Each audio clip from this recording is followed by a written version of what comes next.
It does talk about the Has No Act, sir. So I've gone away and got a copy of the Has No Act in case the definition, Mr. Chair, Mr. Chair. No, I'm going to hear from Eugenie Sage. Thank you. I'm really disappointed that government members are moving closure motions, given that we, in terms of this major change to the RMA, individual members of parliament will only get 4 calls or 20 minutes to speak on such fundamental changes, and that is a gross undermining of democracy, and it's even worse when the government's trying to shut down the debate prematurely. A few things. In terms of all the debate around the GMOs, and that of course is in new clause 105, which makes the regulation-making powers of the Minister a new section 360D that goes into the Act. There is an SOP in my name and would encourage members to support that SOP, number 277, because this clause 105, with the major regulation-making powers for the Minister, was substantially criticised by everyone from Fonterra to Federated Farmers to Forest and Bird because of the huge increase in the executive's powers. And originally in the bill as introduced, that would have given the Minister the power to permit certain land uses, to prohibit or override plan provisions that restricted land uses for residential development, to prohibit, but the extent of the opposition was such about the concentration of executive power, about the undermining of democracy, about the attack on the rule of law, because you have the Minister able to make regulations which cut across the powers which local authorities have under statute to control land use through their plans developed with their communities.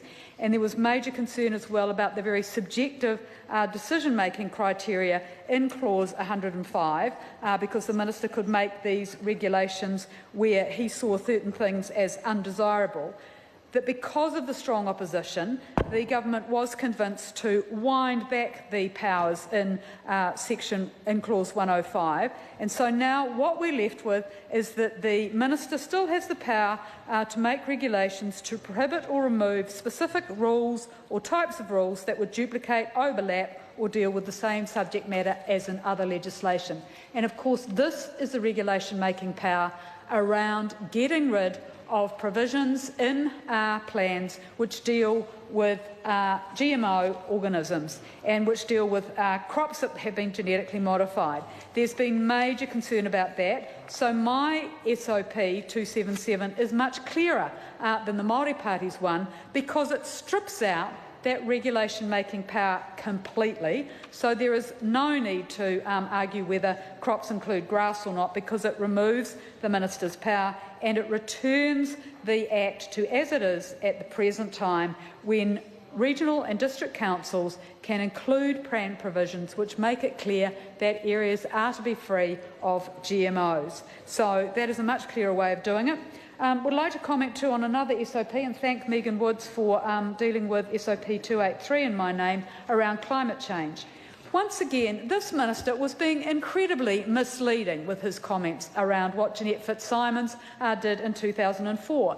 He seems not to have read the Jeanette Fitzsimons Resource Management Climate Protection Bill, which was introduced on the 15th of March 2006 and went to Select Committee, and that did very similar things to this SOP 283, because it put the ability of councils to control greenhouse gas emissions when they were dealing with resource consent activities for land uses, discharges and the like. So the Green Party believes protection of our climate is absolutely fundamental. We had a cross-party report by Globe New Zealand in terms of Vivek Economics just recently.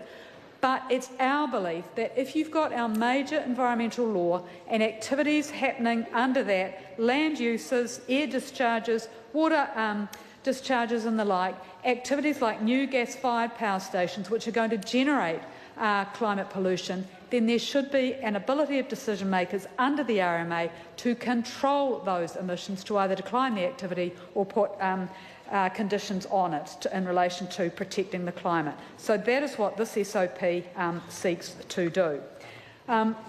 And one other thing in the limited time I have remaining is just, even though there have been these significant changes to the Minister's regulation-making powers in Clause 106 through Select Committee, they have reappeared. Mr Chair. Eugenie Sage. Oh, thank you, Mr Chair.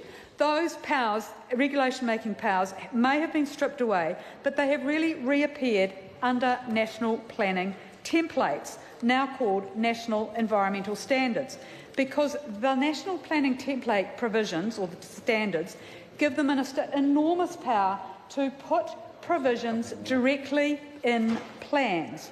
And there was a lot of support by submitters for a genuine template around the structure and format of plans and having consistent definition of terms.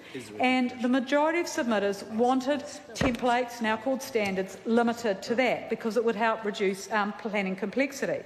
But there was opposition to the Minister being able to insert content in plans because that cut across the ability of councils with their communities to develop plans which responded to local and regional needs. So while the Minister is theoretically reducing his executive powers in one section, the significant powers that he or she has in relation to these national planning standards means that he or she has the ability to just override local communities. And there was a lot of concern and submissions about the process by which these national planning standards would be developed. The fact that there is no requirement in the bill that the Minister has to have a hearing of submissions. KiwiRail said that there was little certainty as to meaningful involvement in the development process. The Minister hasn't responded on that other than to say that it will continue with no provision in the bill to require a hearing. There are big issues with the process and timeframes around the development of our standards, and they can apply to specific parts of New Zealand. So on the one hand, the Minister is saying we need national consistency, we need the standards to do that, but the standards can only apply to particular regions. So are we going to see provisions put into plans so that they favour more intensive land use, more irrigation development and water use, as we've had in Canterbury? So that undermines the argument of around consistency. There's also an enormous amount of flexibility in the way the Minister can develop these national planning standards, and there's no ability for an independent panel to actually have the final decision-making role. That rests with the Minister. There's no ability to appeal these standards to the Environment Court. There can only be judicial review, and that's very expensive. So, Mr Chair, we've got the national planning standards really picking up and consolidating executive power, which is what this bill is fundamentally about. And in the remaining few minutes, I'd just like to talk about another reason the Green Party is opposing this bill is clauses 11 and 12, which changes the functions of regional councils and territorial authorities, and it removes their functions around hazardous substances. We had a lot of submissions from health authorities and councils highlighting that there is no overlap here between HASNO and its role with hazardous substances and the RMA. And there were submissions also from groups like the New Zealand Planning Institute, because HASNO legislation doesn't address how activities involving hazardous substances affect people and the environment. And we've got in the Taranaki, for example, major new oil and gas wells being drilled there. And it's incumbent on the District Council to actually regulate those activities so that you haven't got the risk of explosions injuring people and communities, damaging property, and yet HASNO doesn't deal with those land use controls. The Parliamentary Commissioner in her June 2014 report on drilling for oil and gas in New Zealand said, and I quote, "HASNO controls alone are not sufficient for managing the risk of spills and leaks at oil and gas sites because it doesn't cover all of the substances that are involved with oil and gas activities." The Minister's shaking his head, but this is relevant to the bill, Mr Chair, because these powers allow the Minister to the bill takes out the ability for Council to control these activities. That power is needed so it can control the impacts of hazardous substances on people. It's not duplication. I'm going to call Andrew Bailey. I move that the question be now put. I'm going to call Mecca Faiteri. She's on the committee. Mr Chair, where I left off, sir, clauses 38, 30